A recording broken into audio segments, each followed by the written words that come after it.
Thank you. Thank you, Mike from Long Branch, New Jersey, for filling me with joy. Much needed joy in a world full of sorrow, a world full of strife, a world full of headache, anger, pain, suffering, death, sadness, crying. A world full of tears and sorrow. Thank you, Mike T. I mean, not Mike T. No, thank you, Mike T. Thank you to Mike from Long Branch, New Jersey. Not to be confused with the original Jersey. The new one. The new Jersey, not the old Jersey that used to be wherever the fuck that was. Probably in Wales. Probably near York and Brunswick. What other news are there? There's New Brunswick, New Jersey. There's New York, the state. There's New Worthingtonshire. Got to America. They're like, let's make New Jersey, New York. Easy town. We're Americans now. Let's get rid of the Shire, okay?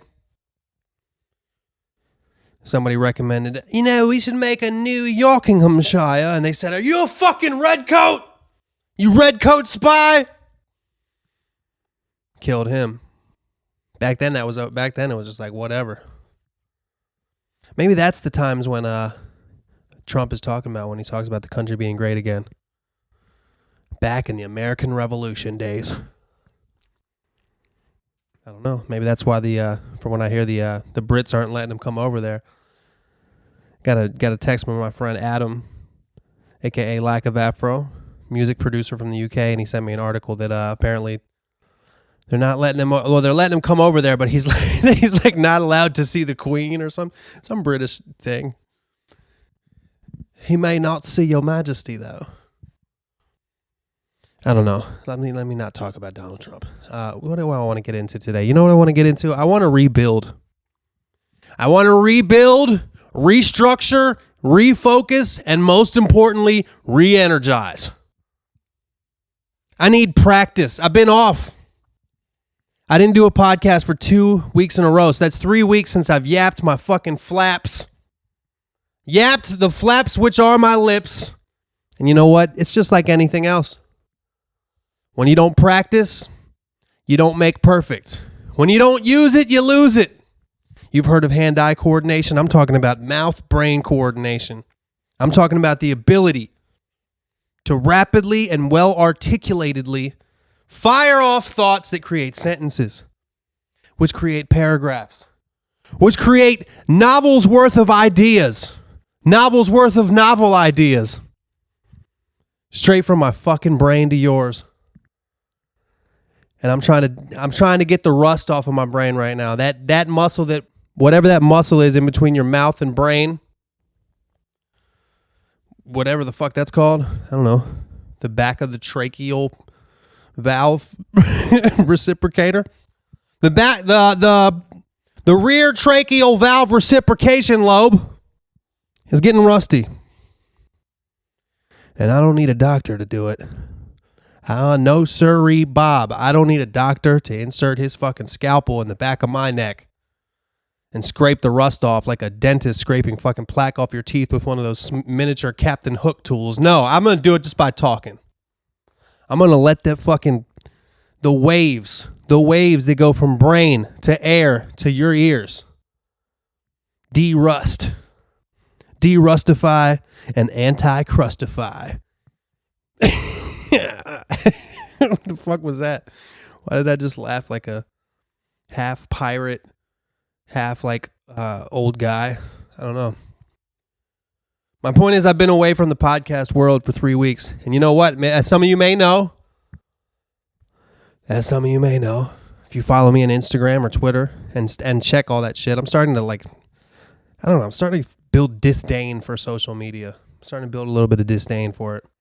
I just want to put out my music and put out my podcast. I want to put out my creative stuff and not have to look at what other people are saying.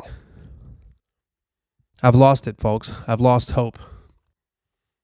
I've lost hope in the greater good of humanity. I've lost hope in the world. I don't mean this like super literally, by the way. I just make all this shit up as I go along. Anybody listening, keep this in mind. Anything I say that sounds like A manifesto is some shit I made up as I went along. But I really have lost a lot of hope in the world, and I just don't want to see the arguing. I don't want to see the fighting. And I know that sounds like a give up attitude, but it is true that what one of my friends said yesterday, that, if you're, what are you going to do? Just be fucking miserable and angry? How about you do things that bring you joy? And that's what I've been doing. I got an album coming out. I got an EP coming out on October 27th. Wax and Davey Nathan are Caviar. I got an EP coming out in November. This is actually a Lack of Afro EP. It's a 5-song EP, and the featured guests on every single song are Wax and Herbal Tea. That's going to be in November. And I'm still working on that my acoustic album, and I'm all getting pretty close to done. So if I can do what I think I can do, I'll have the trifecta. I got a project in October, project in November, project in December, plus I'm doing my monthly show. Also, things are going to happen once in October, once in November, once in December. Westside Comedy Theater. First Sunday of every month. Next one is November 5th, 9 p.m. Tell your friends. It's going to be awesome. And what the fuck? I might have to stop and rewind because all of that was some type of tangent. Oh, no, the tangent was this. Where I was going to say is this. If I retrace my own tangent, the original tangent was me talking about social media, because I was saying if you had checked my social media, you might know that Wax's podcast has gotten kicked off of iTunes. The, quote, good people, unquote, at Apple, more like the bad apple. That was me adding an S to make it plural. The fucking rotten apples over at iDickface.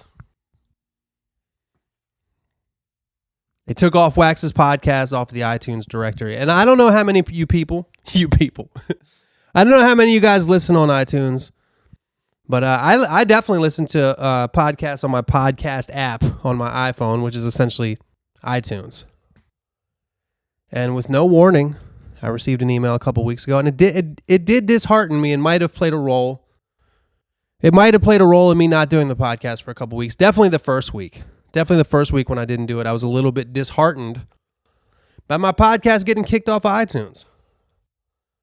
Now, it'll still be up on my website. I might have to start putting it on something else. Maybe I'll start putting it on SoundCloud, YouTube, or whatever. But at the very least, it will be available on my website. It's about 2.5 weeks ago when I got this email about it getting kicked off iTunes. So, of course, today, I emailed them asking why. I doubt they'll email me back. Because they did send me in the email a list. It's like a fucking support page where it's like your podcast can be kicked off for all the following reasons. And in short, it says, by writing like 12 or so different rules, it says we can do whatever we want. It says we can kick your podcast off if we want to.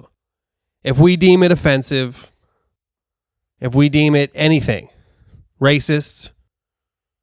I'm sure I've said something on this podcast that could be deemed racist. I'm absolutely sure I've said something that could be considered offensive. Fuck, shit, cunt. I just did,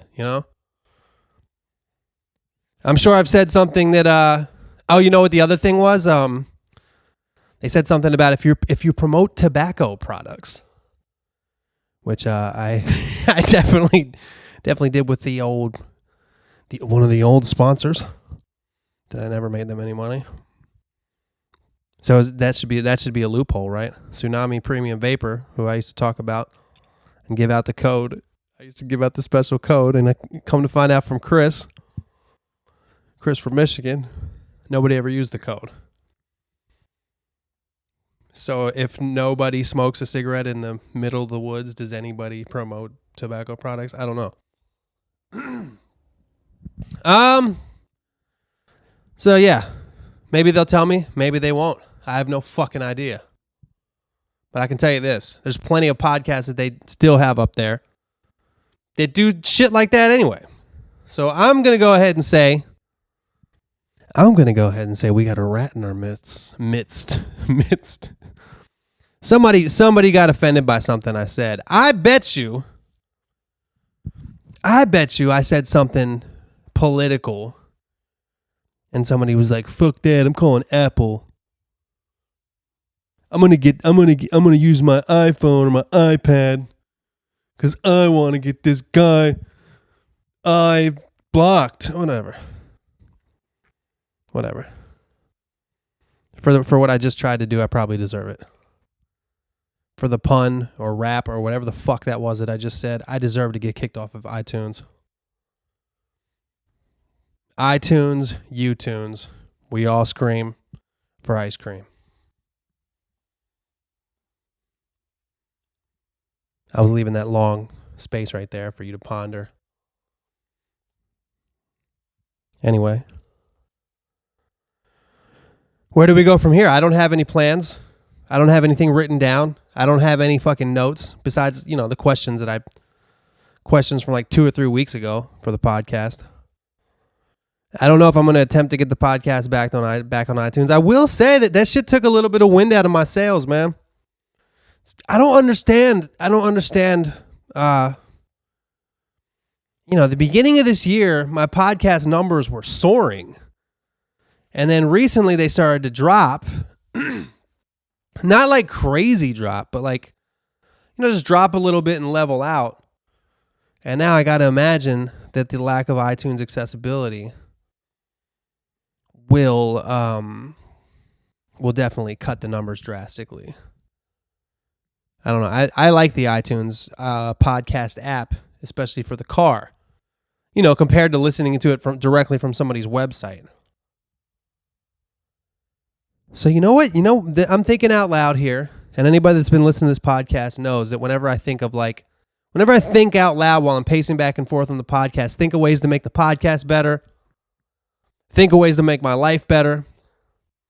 When I think about anything that's a task for myself to do for the future to make something better, goddamn well I usually don't follow through.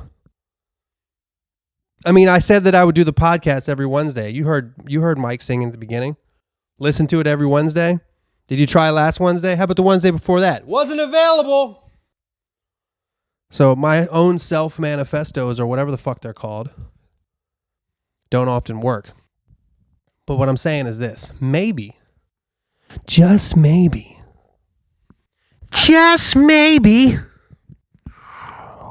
it's time. It's time for me to make a change. I'm not saying I'm going to stop doing the podcast. I'm saying what maybe I need to do is take it up a notch. Which, by the way, is the name of a song from the Wax and Herbal Tea and Lack of Afro album coming out in November. Haven't released the release date yet, but that shit is coming out. And you know what? It's fucking good. It's got some good goddamn songs on there. But maybe it's time to use the advice of the title of my own song. And it's kind of like, if you're going to do it, do it. I've seen a lot of people say, why don't you videotape your podcast? I've seen a lot of people say, why don't you put your podcast on YouTube? I've seen a lot of people say, why don't you have more guests on your podcast? Why aren't you more organized with your podcast? I've had people say a lot of things that were good ideas as far as ways I can improve my podcast. But you know what? Like, even right now, I got bare feet. I'm not presentable. If there was a camera on me, I wouldn't be as natural. When there's a camera on you, thinking like, do I look okay? Do I look okay in the camera? I'm sure that would probably go. Once I got into fucking pacing back and forth and ranting, it probably would go away. In case you didn't know, that's what I rarely sit down when I do this. Anybody that knows me personally, I'm a standing up kind of dude. Everybody sits around and hangs out and drinks beer and smokes or whatever the fuck they're doing outside. I stand up, pace around. I don't know why. It's probably bad for my knees. Probably ain't working wonders on my shin splints either. I don't actually have shin splints. But yeah, maybe I should step it up. Maybe do a video podcast. How would that work? Just fucking videotape, just put a camera and then post that? It'd be fucking boring. There's nobody else here.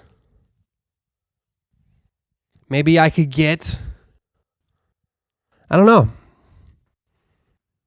Maybe I should get ideas. How about this?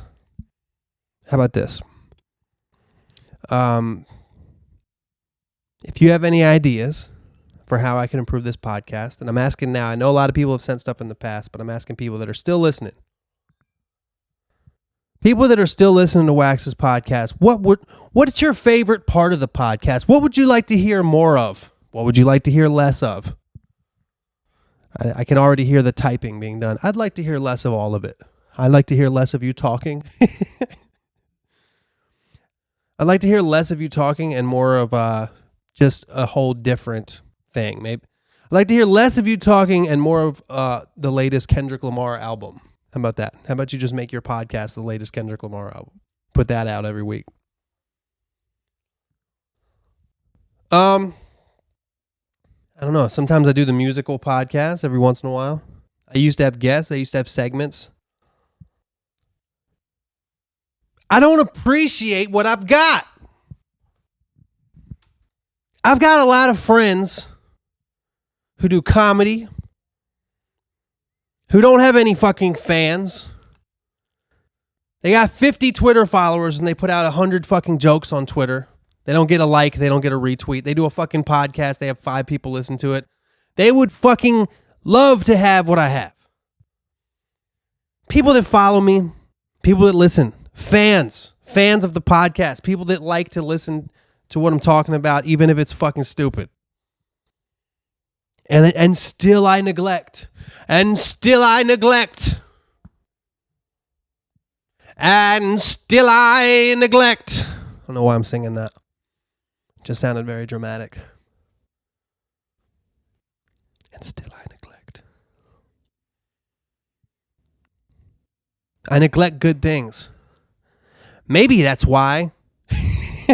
I'm going fucking psycho on myself. I neglect good things. Maybe that's why my last relationship ended. Maybe I self-sabotage everything.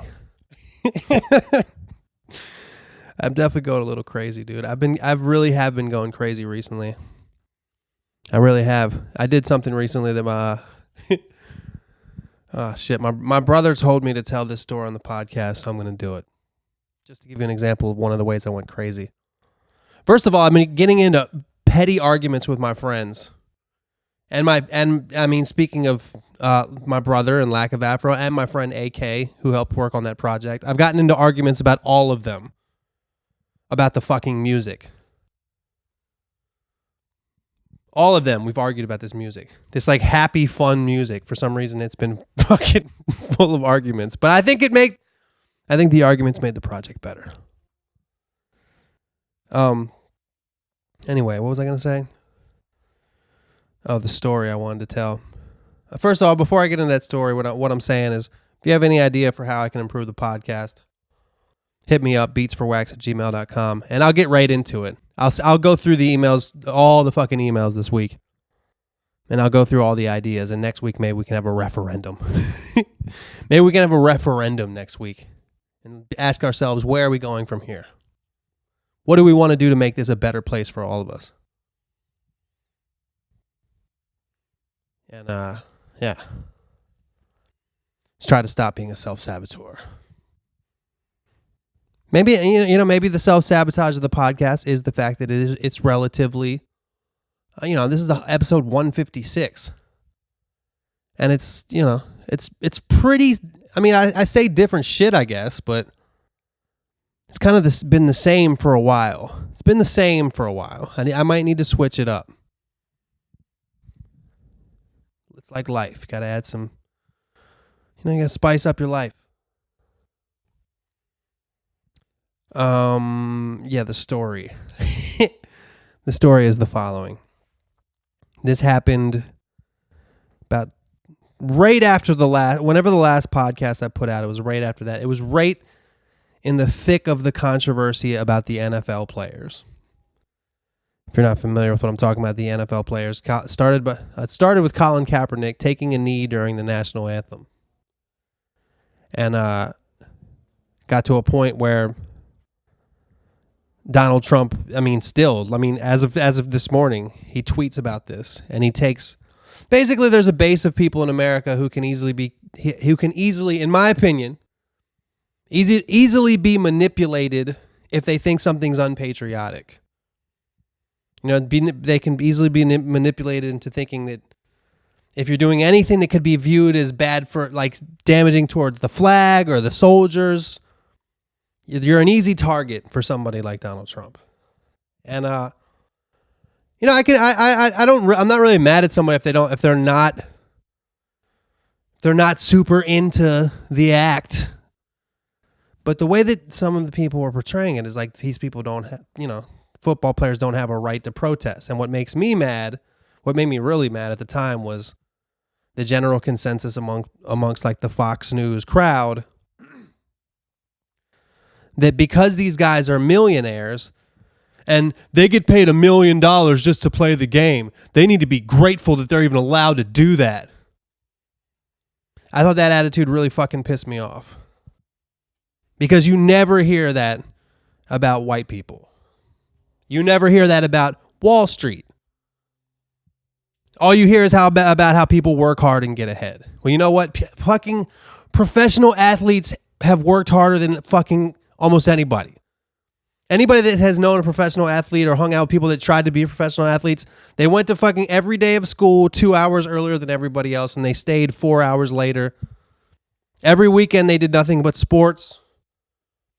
Life is literally a competition. It's fucking crabs in a barrel. It's difficult.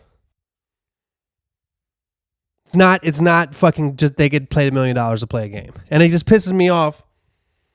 It still pisses me off. It pisses me off the attitude that, oh, these guys are rich now, so they don't have an opinion. They should just shut the fuck up and be grateful.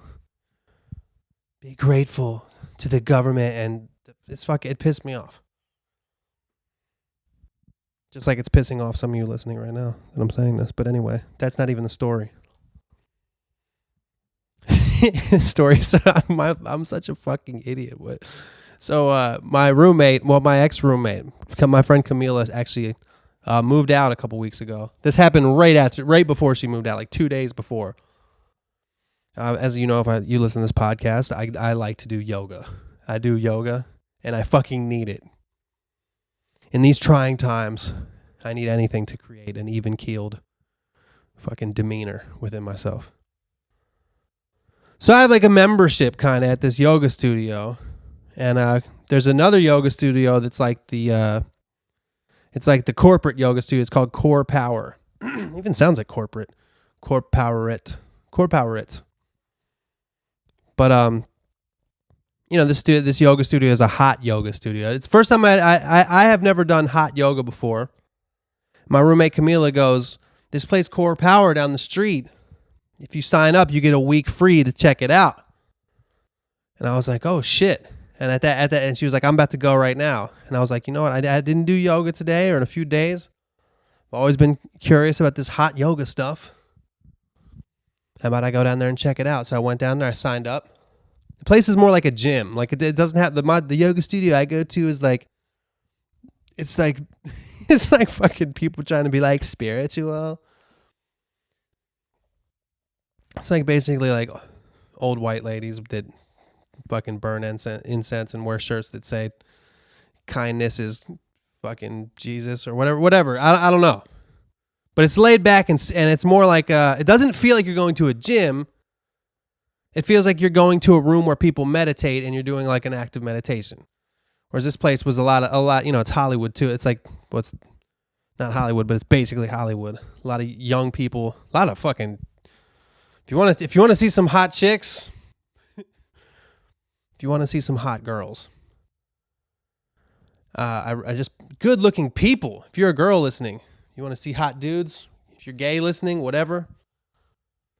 Just good looking people in this fucking class. Anyway, get there, sign up, go into class, It's me and Camila are in this class. There's probably 25 people in the class. It's packed in this little room. It's fucking hot as shit in there.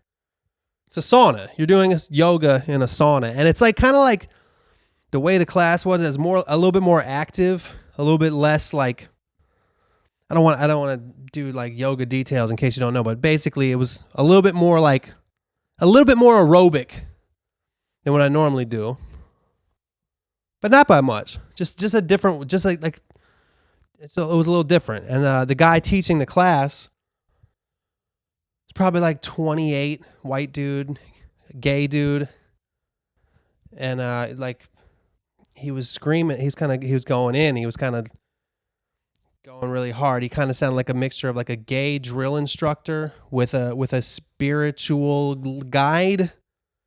He was giving a lot of opinions in the class. Like he would be like he definitely mentioned Buddha, Jesus, and Muhammad in the class. He was just like, okay, no time to stop now.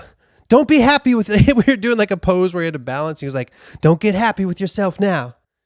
Don't get happy with yourself now. When we get out in that world, we can't just always be satisfied with where we are. And just like saying shit like that. He started talking about how there's a war going on outside. And like, keep in mind, this shit, I had never done this shit before, and I was fucking dying. I didn't bring water. I got to the class and I looked around. And first of all, everybody had like a towel on their yoga mat. Because you get ridiculously sweaty. I get sweaty doing yoga anyway, but I'll bring a towel to dry off, but I don't usually put it on the yoga mat. So I had luckily I brought a little one and I could use it, but I didn't bring any water. Other people had like half-gallon jugs of fucking water. So I think like once it was an hour-long class, and once it was like 40-minute through, I was like delirious, dude. Like I remember a couple times contemplating like should I leave this room for a second and get a breather? Like, am I gonna be all right? Like I was probably a little bit dehydrated. And the dude was a little bit annoying, but I actually was really enjoying the class. I knew I was going to feel great afterwards. I knew I was getting a good workout. And with the heat, like, you know, if you don't do yoga, the thing is like the activeness of it, it forces you to it's like, I call it a forced meditation. It gets all the bullshit that you're thinking about, your day-to-day to-do list style bullshit. It gets it out of your brain. That's why I do it all the time. And the physical part of it to me is a cherry on top. I do it for my brain. But you know, this hot yoga shit, people in there are more doing it for their body, so they can go to the next audition and hopefully look good enough to get the part or whatever these people do in Hollywood. But I was probably a little bit delirious, and then they get this guy, this gay drill instructor, spiritual leader, starts talking about how there's a war going on outside, and that we need to change ourselves inside so we can change what we do outside. And then he starts talking, and then he goes like these NFL players, you know. These NFL players have millions of dollars. Millions of dollars. How about instead of protesting, they give some of those monies back to their communities? And I was fucking livid. I was like, in my head, I'm thinking, first of all, you don't want them to protest, but you're protesting in your fucking yoga class. Second of all, a lot of these motherfuckers do give shit back to their communities. A lot of them do. Third of all, they're fucking men.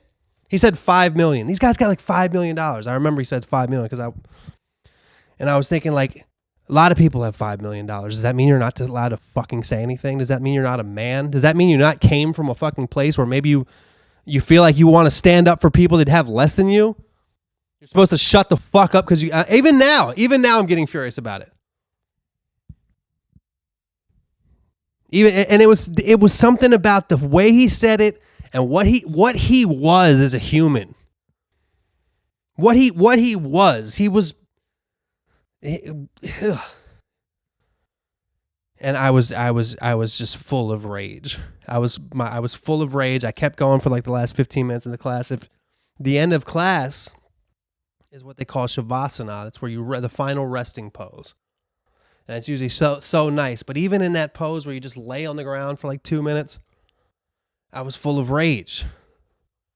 But I was just like, I need to get the fuck out of here. I need to get the fuck out of this class because I hate this guy. I hated him. I was full of hatred. And I think that's another reason why I'm trying to get away from social media is it fills me with hatred. I just need to just be insulated within my world. I just need to listen to music, be insulated within my world of creativity, and try to stay away from all the hatred and negativity in the outside world. And hopefully we don't get bombed or something like that. I don't know. Because I think that part of me is, even the way I was just talking just now is filled with rage. Anyway, so we do the little Shavasana. Sometimes my rural Maryland upbringing comes out.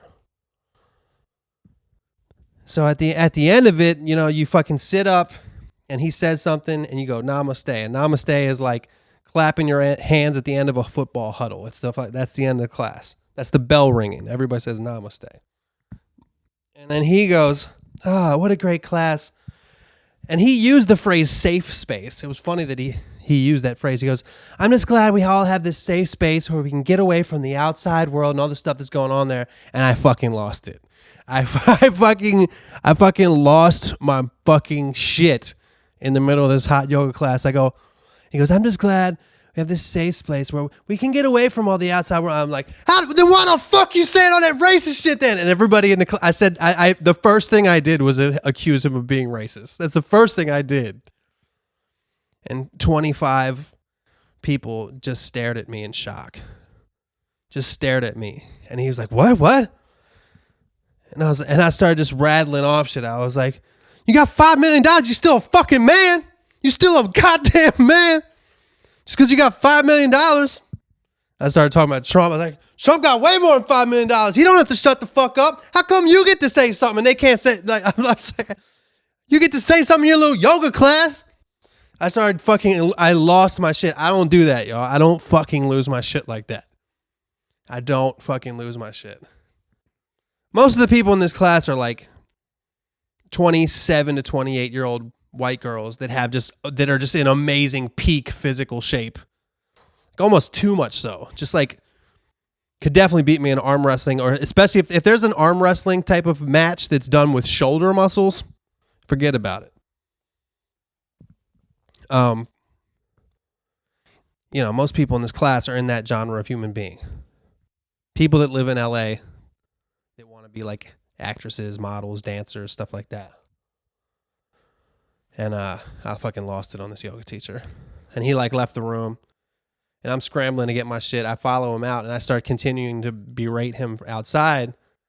And he's kind of fighting back, but he's just like, I'm just offering a different perspective. I'm just trying to offer a different perspective. Why are you so mad? And I just kept continuing to mostly talk about how I don't know. I was so enraged and out of it and probably dehydrated. I barely remember what I said. I do remember some fucking like Valley Girl talking girl was on his side. Like I definitely did. Like you get kind of a high at the end of yoga class. I definitely fucked up a lot of people's highs in there. She was talking about that. And I tried to explain to her that that's exactly what he did to me. But I will say, two different girls, both Asian girls, two girls came by while I was arguing with the dude and said, you know what, he's right. I was offended by what you said. So I was at least somewhat vindicated. At least somewhat fucking vindicated. But I got out. My roommate Camila was like, I've never seen you yell at somebody like that. And then recently I yelled at my friend like that. So I don't know what's going on with me. But my brother thought that I should tell that story. Yeah. So for me to get that, granted, it's fucking his fault. It's that guy's fault. It's not the kind of shit you should bring it up in a yoga class. But hey, people would say that about the NFL. It's not the kind of shit you should bring up at a football game. But I think those are two very different ballparks, especially considering what they're doing. It happens before the fucking game. But Yeah, that happened to me. Even just telling the story, I got a little riled up. And that's one of the reasons why I think for the sake of my own mental health, first of all, I need to, I didn't go back to that yoga studio. I'm going back to my regular one. But for the sake of my own mental health, I think I have to pay less attention to what's going on in the outside world. And just for a little while, I might need to insulate. You know, so there's just so much hate and anger out there. And I am coming from a place of privilege, not only like white privilege, but I've kind of like made something to the point where I can be insulated. I've given myself the life. You know, it's not all because of me. I'm sure there's societal factors that make it easier for me and shit. But I'm living my dream, so to speak, in that I don't have to worry about that kind of shit until I really have to worry about it. If North Korea bombs LA, I got to worry about it. When there's riots in the streets, I got to worry about it. When I can't get no fucking food, I got to worry about it. When there's fucking, you know, just, oh shit, somebody's knocking on my door. Hold up. Sorry about that. Anyway, but yeah, there is a realness factor to what's going on right now. You know, if they got, like, I got, you know, my brother's wife's Puerto Rican. I've been down there many times. I got family down there. And, you know, when somebody goes down there and basically insults everybody there, tells them it's not a real tragedy, and tells them that when only 16 people die, you should be proud of that. Not a real catastrophe like Katrina. Only 16 people dies. You should be proud of that. Now I'm going to fucking basketball shootout, you paper towels, you fucking peasants. Like, to me, that I don't know. That has real consequences for people that I love. So, like, there's certain things that are hard to insulate from, is my point. With what's going on right now. You can't insulate yourselves from everything. But like I said, for my own well-being, I have to attempt to be a little bit more of a recluse. And unfortunately, that means I really haven't been tweeting too much. Haven't been posting on Instagram too much. Maybe I need to see that. It's funny how this podcast is really just. It's really, you know what this podcast is? It's like me splitting into two, and one of them being the patient and one of them being the psychologist. I don't know the difference between the two. It's really just self therapy for people who can't afford therapy. You know how expensive that shit is? Did that shit one time. It was like $200. I think it was like $250 for a session, and people go like twice a week. How do you afford that?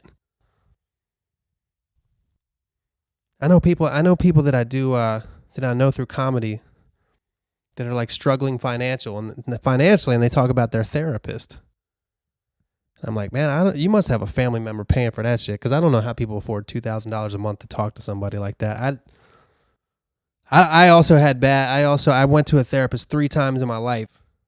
This was it was like 5 years ago or something. I was just like feeling super depressed. And it just didn't work for me, man. A podcast works better. I feel like it's as weird as this sounds, I feel like I trust myself to know myself better than I trust some dude. Some dude acting like he knows me. It's like, motherfucker, you don't know me. I don't know. I couldn't get over the fact that he was just some dude. And then I heard from other people, it's like, you got to go to somebody like 10 times before they know you and before you can even start really judging them. And I guess that's true. Different strokes for different folks. Kind of rambling. Isn't that what isn't that what this podcast is? Let's go to questions and shout-outs. All right. Now these questions, what's today's date? Today's the fucking 11th. I collected these emails on the September 26th, and even then they were probably a little bit old, so I'm a little bit behind on the emails. But like I said, beatsforwax@gmail.com. If you have suggestions for what I could do to make this podcast different and better, just to fucking spice it up a little bit. You know what I'm saying? I've been doing this podcast for 5 years. As of last month, I started in September of 2012. So last month I've been doing it for 5 years, which is kind of funny because there's 52 weeks in a year. So if I really did I should be on episode 260 right now. I'm on 156. That's not fucking terrible though. It's a lot of fucking podcasts. But it's about time. It's about time to switch something up. All right, we got shout outs to Danny from Sheffield. We got A-Def as well as J-Def. Shout out to Jackie Sweetleaf. And shout out to Heskey. All right, we got a letter. Letter coming in from Booch. Mike Jones. Hey, Wax, how goes it?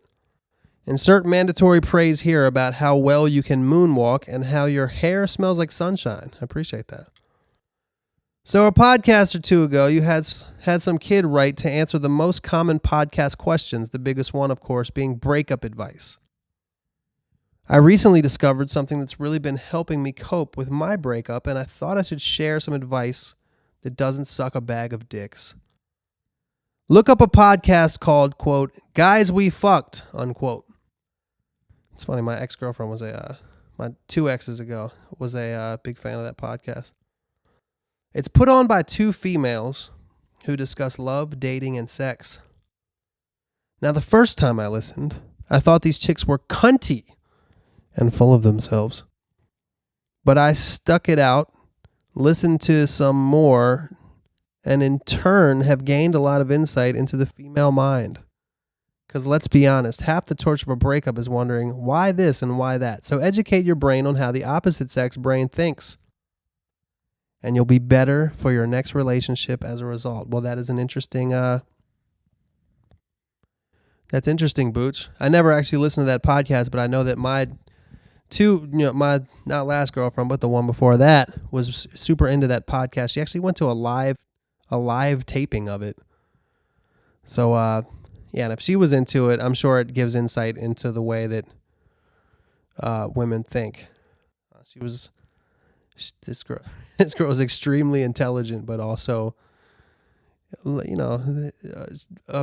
I guess basic in a lot of ways.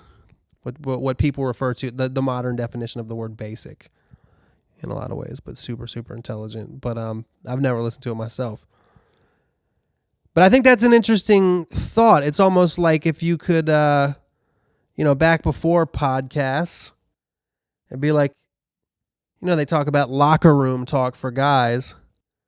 Back in the day, like girls' locker room talk. It'd be like if you had a microphone, which is less creepy than a camera in the girls' locker room. And trying to gain insight into the female mind. Behind enemy lines, Booch. Behind enemy lines. I might have to check that out. Maybe they share some stuff that you wouldn't even know. Who knows? A lot of guys don't know about the G spot that's under the index finger. Thanks for that, Booch. All right, who's this? Sup, Wax, it's Justin K. Justin K. I got a couple questions for you. My first question is, do you edit most of the videos that you make, or does someone else do that? My second question is, can we expect new episodes of Chain Reaction to be dropping anytime soon? Wow. I haven't thought about that in a while. And my last question is in regards to your most recent Acoustic Mondays series, or any time you film in your backyard, really. Do your neighbors ever hear you singing and think like, what the hell is this idiot talking about? Or do they think you're a weirdo whenever you're out there performing a song? Just curious. Much love and thanks, Wax. Well, Justin K. Should be Justin Queek, because you're asking a lot of questions. What? But Justin K., just in case you wanted to know the answers, I'm going to answer you, Justin K. All right, first question. Do you edit most of your videos that you make, or does someone else do that? I don't edit the like professional ones. As far as the professional videos that I do, a professional editor does that, like music videos, like the one I'm putting out on October 27th. Caviar. Song's called Cassette. The video's crazy. The video is crazy.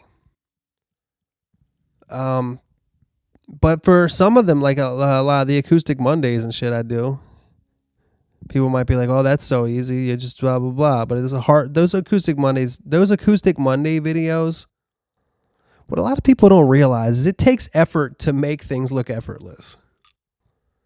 Sometimes things that look effortless, there was a lot more effort than it looks like involved. You know, first you got to write the song, then you got to make sure you have the song memorized, then you got to be able to perform the song. Then you got to set up the fucking camera. You know, you got to do it at the right time of day.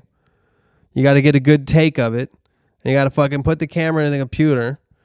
And I would record the audio. You got to mix the audio, then match it with. I was having a fucked up issue with the frame rate, so I'd have to like do like little mini chops in both iMovie and in Logic to match it up.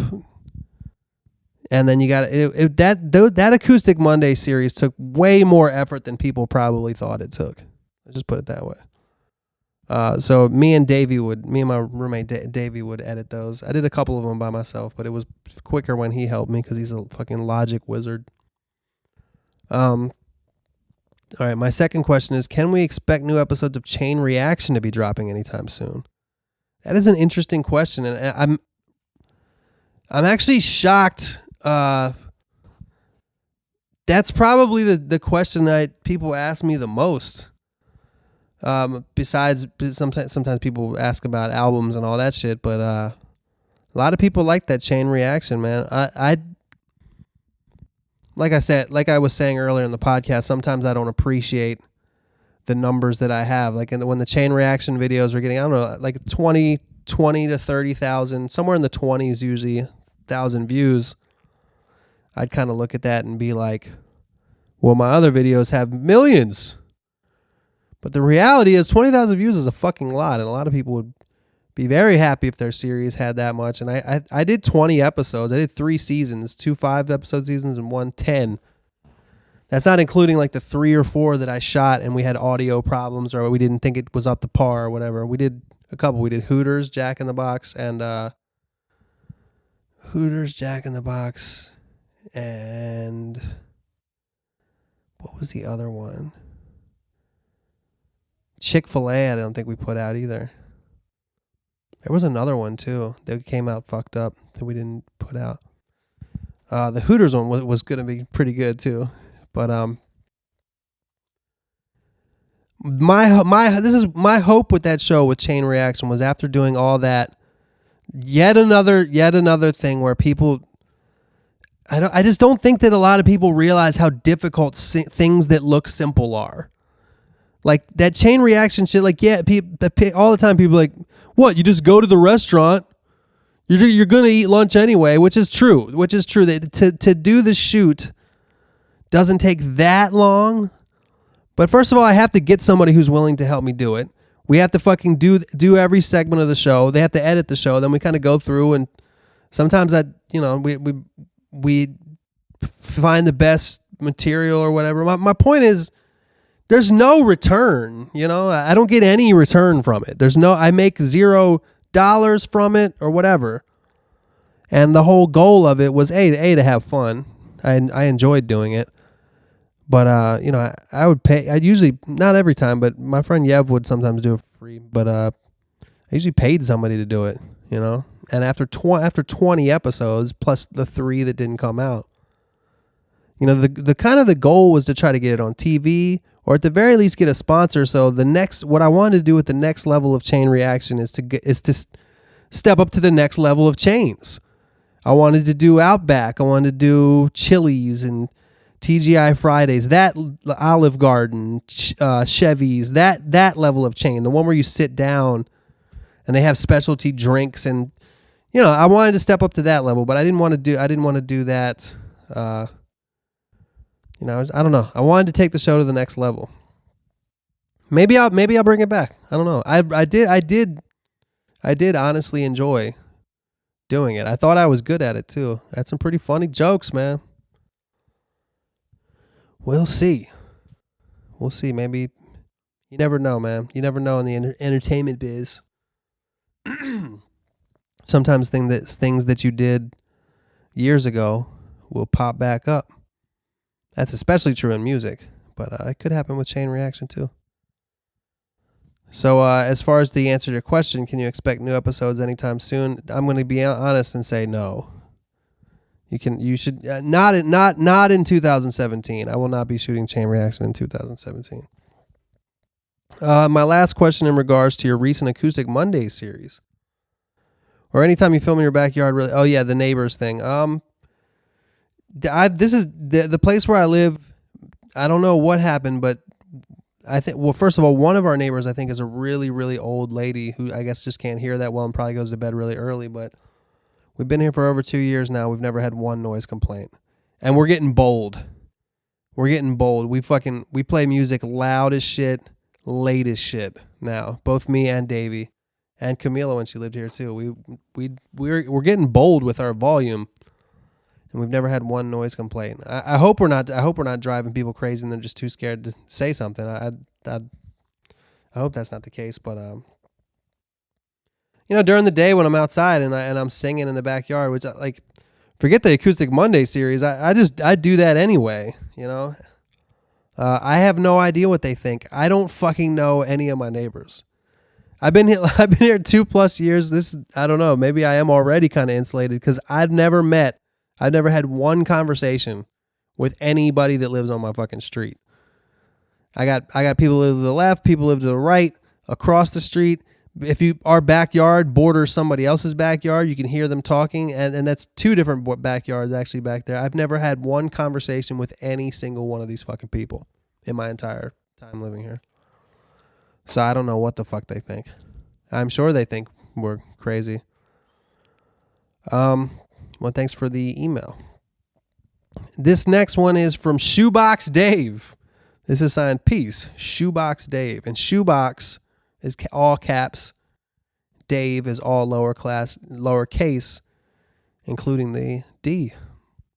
Ayo, Big Wax. I stopped listening for a few weeks because your podcasts were kind of making me depressed.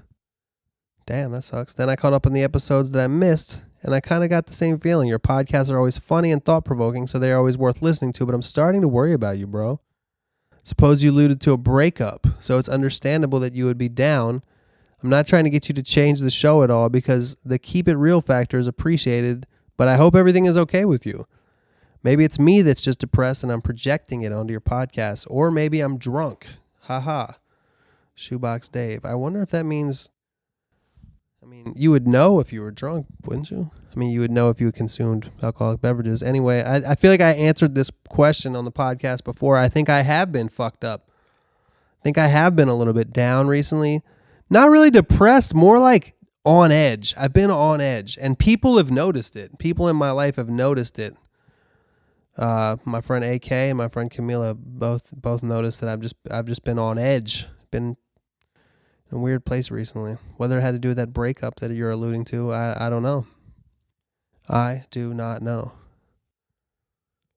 All right. And I don't really have much to add to that, Shoebox Dave. I feel like I kind of went off on that earlier. All right, next one. We got Tommy from Jacksonville. Yo, Wax, sorry for the late night email, but I just wanted to say I appreciated you reading my email on the podcast. It was funny as fuck. You didn't answer any of my questions, but your impression of the average Floridian had me dying laughing. Your bro Herbal T joked about me having a weird reptile. I did, but he died that day, so it's kind of ironic, LOL. Damn, we knew. Everybody in Florida has a weird reptile. I bet you if you looked up gecko sales in the United States, it would be 50% of the geckos sold in the U.S. are to a Floridian. And at least 90% of all alligator ownership is down there, I'm sure. And this goes for rattlesnakes as well. Although the Southwest kind of has their thing with snakes too, but Floridians just love fucking reptiles. Anyway, my question has to do with something you said on your podcast after the events in Charlottesville. You said you had a political science degree. If you didn't become the musician comedian you are, do you think you'd be running for office or perhaps working at a paper? Be safe out there and cheers to the pilot. Tommy from Jacksonville. Yes. C to the P. C to the fucking P. I fucking forgot about that. I think that was episode 155 or 154. Whichever one had me and Herbal T. Dude, we were fucking talking. We were praising Dave Grohl. It was funny as shit. Yes, I do have a political science degree, and I got it so long ago now it's meaningless. I don't remember anything that I learned. And if you say if I didn't become a musician comedian, I think I'd be using that degree. I mean, I wasn't able to do music professionally for at least 7 or 8 years after I got my political science degree, and I never used it. I had regular jobs. I had a job at a couple office jobs. I had a job at an electrical engineering firm doing the dumbest of office assistant work. I had a job at a hotel software support company. I learned the hotel program that checks people in to reserve hotel rooms, and I worked in a big ass call center. My brother did too, where if you it was all the Holiday Inns in America, where if they had a problem, you would call us and we'd try to walk you through fixing the problem. I worked I sold mortgages for 6 months. I worked at a company that's a complete example of a shady company that is the reason the 2008 crisis happened, the mortgage crisis. If you've ever seen the movie The Big Short, there's 2 guys that they meet in Florida that are just these shady guys that run a mortgage company. Those guys pretty much worked at the company I was at. There were several fist fights in the office. Several fist fights in the fucking office. That was the company I worked at. I also did landscaping.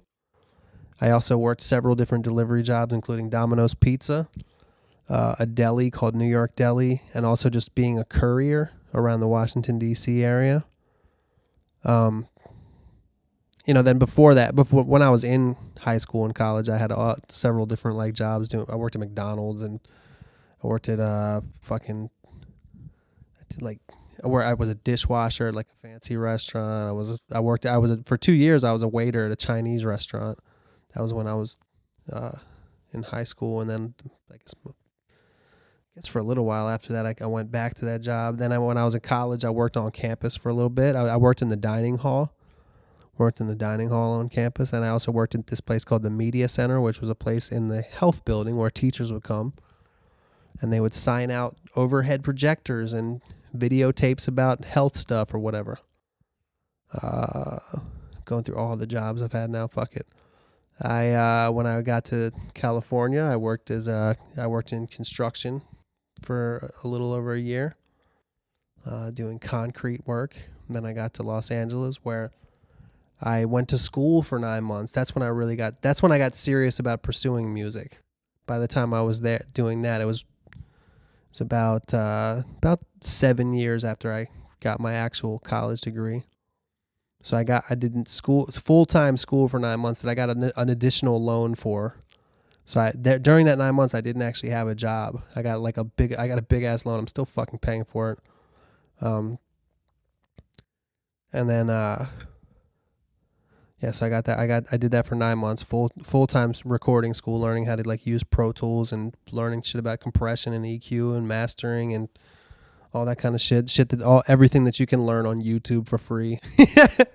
But it wasn't as like that then. It wasn't as like that then.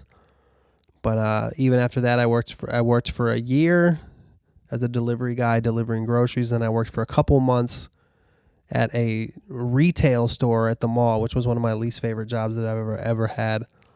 Even though I had a really good friend that got me the job, and I have if in case you were to ever hear this, no hate on you.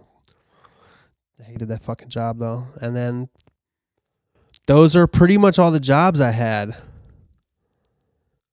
I think I just listed all the jobs I had, but I've never had anything that had to do with my college degree. And if at this point, if I wasn't able to do music for a living, I've been in LA and the entertainment biz so long, I would find something here. I could work at I could find a job through somebody here if shit got desperate, doing something with fucking YouTube, or I could probably get a job for Google, or I could probably work at YouTube. Honestly, I could probably get a job writing for a TV show. Maybe I actually might want to do that just for fun. But the point is, you asked me if would I use my degree if I didn't become a musician. There was a lot of times before I was able to do this for a living where I had regular jobs. And even then, I never used my political science degree. I ended up in political science when I was in college. It was like my fourth major choice. And a lot of it was like, by my second year in college, I was like, well, I was kind of looking at like, well, what do I have? Out all the classes I have, what do these add up to? And then I ended up in political science, and I really enjoyed it. I really enjoyed the classes I took. I took a lot of interesting classes. Learned a lot about Greek history, which is kind of like a lot of that's like just the history of what politics are all about, why we have certain government systems. I read tons of books. I read a lot of stuff about conformity and a lot of stuff about the willing. I remember reading about the willingness of people. What was that? What's the word I'm looking for? Authority. Like, what do you do when authorities tell you to do something? Whatever. Like, abiding by authority. Just like, whether you're a Nazi soldier who's killing people because that's what your orders are, or any. It doesn't have to be Nazi. It can be anybody. Or things that are much more simpler than that. All these experiments about obedience is what the word I was looking for. And just a lot about psychology. And then a lot about, I minored in African American studies. So I learned a lot about civil rights stuff. I took cool classes too. Like I took 2 like jazz classes. Then, you take all the fucking basic shit like fucking English, and I remember taking calculus. I remember taking astronomy, which was cool. College up. That was so goddamn long ago at this point. I recommend going to school when you're like past 25. If you really want to be serious and care, don't go because somebody tells you to go. You go because you care. Anyway, this next one's from T-Lag. Yo, what's up, my man Wax? Loving your music and your podcast. Still looking out for that Diamond in the Rough song. Haha. Damn, I got to get on that. My question is as follows. I'm now 20 years old and I'm in college. Isn't it weird how things just work out? I was just talking about college. I was like, don't go when you're young. I'm lucky to be renting a dope-ass house with some good buddies. Problem is, in between paying rent and bills, books in class, materials, and food, I'm finding myself about broke as hell. You always said you had a time where you weren't the richest, and you even had a song called Low Budget. I was wondering, what are some of your being broke life hacks? Your tips and tricks to living broke and getting a bang for your buck. Cheap recipes for meals. The best cheap alcoholic mixed drinks. Thanks for answering if you do. Stay safe out there, homie. First of all, always drink tap water. I still just drink tap water. I watched that documentary years ago, Tapped, and it only made me my resolve to only drink tap water even stronger. I buy a bottle of water at the store, and then I just fill it up at the fucking tap, and then I put it in the fridge, and who knows the fucking difference? I'll test it sometimes. Someone may be over, you got any water? And I'll give them that, and nobody's ever been like, hey, is this tap water? This doesn't taste like fucking bottled water. Drink tap water. Don't spend money on water. Water's free. Watch the movie Tapped. Watch that documentary, and it'll make your resolve to never spend money on bottled water. I can't really remember all the tips from when I was your age, but I know that we definitely used to buy really cheap beer. When we would buy beer, classic college kid shit is to buy quantity over quality, and if you can't handle that, what you do is, you buy your 30 pack of whatever Busch Light, or we had a beer called Schaefer that was even cheaper than Busch Light and Milwaukee's Best and that kind of level of Busch and that kind of level of beer. But if you think that shit tastes too bad to drink, Get a 6-pack of something you like and start off with that. And then when it gets to later in the night and you're just partying for the sake of partying, you won't care as much because you're already tipsy enough from the beer you liked, man. And you'll be willing to drink whatever. I know that when I first moved to LA, that same time period I'm talking about where I got the loan and I went to the recording school, even though I didn't have to have a job, and I couldn't have had a job because the thing was so full time, and I was very serious about trying to make something of myself with music at that time. I wasn't bullshitting, you know. I wasn't trying to waste my time doing too much other stuff. I was trying to make something of myself with music. So I only had the money that I had for the loan, and it was not far past, you know, the stuff I needed to buy for school, which was like a laptop and computer programs and stuff like that. My rent and food cost, because I didn't have any money saved up. I had $0. I was coming out of living in San Diego doing construction and spending all my money on fucking booze and shit. And I lived by myself. I spent all my money on the basics. So I would do all my grocery shopping at the 99-cent store. The 99-cent store. Now, like, thinking about it now, I would never, ever, ever. I've changed so fucking much. Part of it is I care more about my health. Part of it is I have more money, and part of it is I'm older. Part of it is I've become like an LA dude. I don't know. I care. I guess I care about my health more. I don't know. I think I'm just a little bit bougie. I used to do all my grocery shopping at the 99-cent store, and everything I ate was like a frozen meal or out of a can. If I ate 3 meals a day, it'd be like a can of chili, a frozen like awful like those little like 3-section like budget gourmet, like a budget gourmet for one meal, a vegetarian or not vegetarian, I mean canned chili for one, and maybe like a soup for another or something. Everything was 99 cents, so it was like $3 a day to eat. That's a pretty good fucking deal compared to what I'm doing now. Jesus Christ. I ate tons of canned stuff. Even later on, I would eat a lot of. I still eat canned chili sometimes, but you know, I'll go to the fucking section and I'll be like, "What's the best canned chili they got here?" Be like, might as well go to a goddamn shop and get some fucking chili. But I don't necessarily recommend that, but it definitely saves you some money to buy bullshit processed food that is going to make you die early. Also, I definitely remember when I was right after that school that I was in, I moved in with 2 roommates, my friends Tony and Andrea, who at the time were a couple, and we moved to this place, and it was fucking a cheap place to live. And that was during the year, more than a year, I spent delivering groceries as my main job. Yeah, it was more than that was a weird time because I had to stop that job because I got a DUI. And then I was really struggling at that time, and I thought I could make a living from music because I had made some money off this one thing, and then I had to go back to do the retail job for a little bit, and then I stopped, and I finally was able to never do that again. But I do remember during that time when we would, if you live in the right states, you can save your recycles. And we were pretty big drinkers.